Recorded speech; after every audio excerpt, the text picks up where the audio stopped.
ہماری تحریک خلافت کی تحریک ہے، جس کی خوشخبری دی ہوئی ہے حضور نے صلی اللہ علیہ وسلم کہ قیامت سے پہلے پوری دنیا میں نظام خلافت علی منہاج النبوت قائم ہوگا، ہو کر رہے گا، اس میں کوئی شک اور شبہ مجھے نہیں اور نہ ہونا چاہیے کسی کو بھی جس کا بھی ایمان ہے محمد الرسول اللہ صلی اللہ علیہ وسلم پر، صحیح اور پختہ حدیث کے اندر موجود ہے۔ لہذا اس کے لیے جد و جہد ظاہر بات ہے کسی ایک ملک سے شروع ہوگا، یہ ایک علیحدہ موضوع تھا، اس کے لیے میں نے آج جو ہے ادھر میں نہیں جا سکا ہوں۔ اس کے لیے مشیت خداوندی بہت عرصے سے اس خطے کے لیے کچھ طے کر چکی تھی۔ آپ کو معلوم ہے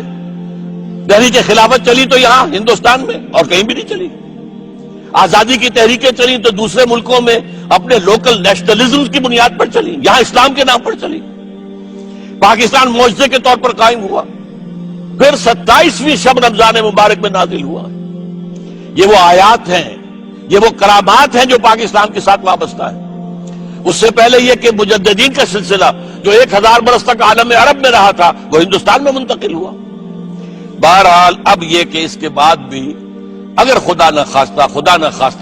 خواستہ پاکستان فیل ہو جاتا تو ان تتولوا یستبدل قوما غیرکم، اگر تم پیٹھ دکھا دو گے اس مشن سے جو ہم نے تمہارے حوالے کیا اور جس کے لیے ہم نے تمہیں ملک دیا، معجزے کے طور پر دیا، تو پھر ہم تمہیں ہٹائیں گے، یہی مشن کسی اور کے حوالے کر دیں گے۔ اللہ تعالیٰ اس وقت سے ہمیں بچائے اور ہمیں توفیق دے ہم اسلام کے سپاہی بنے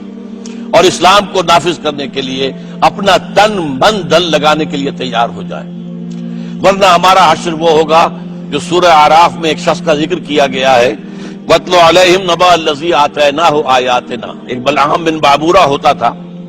بہت بڑا درویش، بڑا صاحب کرامت بزرگ، ہم نے اسے اپنی آیات عطا کی تھی، آیاتنا، فانسلخ منها، اس میں سے نکل بھاگا، فأتبعه الشیطان، تو شیطان اس کے پیچھے لگ گیا، فکان من الغاوین، پھر وہ انتہائی گمراہ ہو کر رہا۔ یہی ہمارا حال ہے، ہمیں آیات عطا کی گئی تھی، ہمیں 27ویں شب میں یہ پاکستان نازل کیا گیا ہمارے لیے معجزے کے طور پر آیا۔ یہ ساری چیزیں آیات ہیں، لیکن اگر ہم ان سب کو پیچھے ڈال کر اور صرف دنیا میں اور دنیا کے جو بھی اور رنگ ہیں اس وقت انہی کے پیچھے لگے رہے تو پھر وَلَوْ شِئْنَا لَرَفَعْنَاهُ بِهَا، اگر ہم چاہتے تو اسے اور بلندی اور رفعت روحانی اخلاقی عطا کرتے، وَلَكِنَّهُ أَخْلَدَ إِلَى الْأَرْضِ، لیکن وہ تو زمین ہی کی طرف دھستا چلا گیا۔ اس کے بعد آگے تھوڑے فرمایا ہے ذَلِكَ مَثَلُ الْقَوْمِ الَّذِينَ كَذَّبُوا بِآيَاتِ اللَّهِ، یہی مثال اس قوم کی بھی ہے جو اللہ کی آیات کو جھٹلا دیں۔ فَقْصُصِ الْقَصَصَ لَعَلَّهُمْ يَتَفَكَّرُونَ، تو اے نبی ان کو یہ واقعہ سنا دیجئے، شاید کہ یہ غور کریں، سوچیں، کہیں ایسا نہ ہو کہ ہم بلعام بالبارودہ بن کر رہ جائیں اور ہماری داستان جو صورت پھر یہ ہوگی کہ تمہاری داستان تک بھی نہ ہوگی داستانوں میں۔ اقول قولی ھذا واستغفر اللہ لی ولکم ولسائر المسلمین والمسلمات، لیکن یہ ہے کہ میں دعا کرتا ہوں اللہ سے کہ میری اس گفتگو، میرے اس خطاب کو میرے لیے بھی توشہ آخرت بنائے اور آپ کے لیے کوئی نئی ایک امنگ، ایک نیا ولولہ، وہ جو اقبال نے کہا تھا ایک ولولہ تازہ دیا میں نے دلوں کو، لاہور سے تابا خاک بخارا و سمرقند، ایک نیا ولولہ لے کر آپ یہاں سے اٹھیں۔ اللہ تعالیٰ جو ہے ہماری اس دعا کو قبول فرمائے۔ حضرات اس دعا کو رسمی نہ بنائیے، واقعی اللہ تعالیٰ کی طرف متوجہ ہو کر اور قلب کی گہرائیوں سے دعا کریں۔ الحمدللہ الذی ہدانا لہذا وما کنا لنہتدی لولا ان ہدانا اللہ، کل شکر، کل حمد، کل تعریف، کل ثناء اس اللہ کے لیے ہے جس نے ہمیں ہدایت بخشی، اور ہم ہرگز ہدایت یافتہ نہ ہو سکتے تھے اگر اللہ ہمیں ہدایت نہ دیتا۔ ربنا لا تزغ قلوبنا بعد إذ هديتنا وهب لنا من لدنك رحمة إنك أنت الوهاب۔ پروردگار جو ہدایت تو نے ہمیں عطا کی ہے اب اس پر استقامت عطا فرما۔ اے اللہ اب ہمارے دلوں کو کج نہ ہونے دے۔